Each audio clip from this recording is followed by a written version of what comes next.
Wadhi kaunti ma Homa Bay kama wayudo ni moko kuom jodongo e ward ma Kwabwayi ka chung' od bura Mandhiwa e kaunti ma Homa Bay koro kwayo sirikal mamalo kokalo e migawo mar teko mondo omed keyo stima e gwenge ma kono kaka yo mar jiwo chenro mag dongruok kod arita e alworano.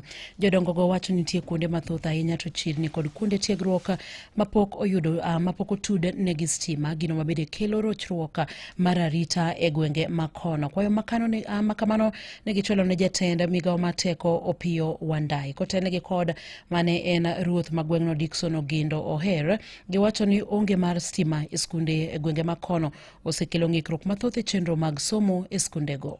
Sirikal akwayo taya onge Kwabwayi, skunde mang'eny onge taya. Kidhi Nyarandi, idhi Omuga, idhi Mbani, Osogo, kuondego onge taya te. Omiyo nwakwayo minista moro joyier manyien chake tich Kwabwayi ka. Opiyo Wandayi, jaugenya, chok thuolwa kae Kwabwayi, ine kaka wan gi tabu. To wasego report, to kata ng'a bi limo onge. E sikundewa duto te mei Kwabwayi onge taya. Marawere timogo somo masani onge taya.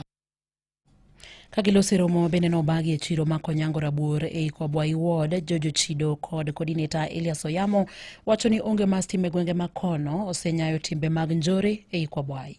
Jojo Chido dhok ikwalo ji koyudi to go report bok magi iwegeweya tima beyo ema miyo security bedo maber. Kon gi security mag stima centers magwagi to kuo biro dok chien. Kuo osedhi malo kendo idho kabisa. Ne okwa sirikal omed security. An Elias Oyamo, an coordinator mar Luo Council of Elders mar Kwabwayi ka. Eni wadwa ni mondo security obed maber, mondo ngima ji obed maber. Omiyo sitima bende koro onge, kelnwa sitima e chirni gi te, nikech sitima ka onge to ohala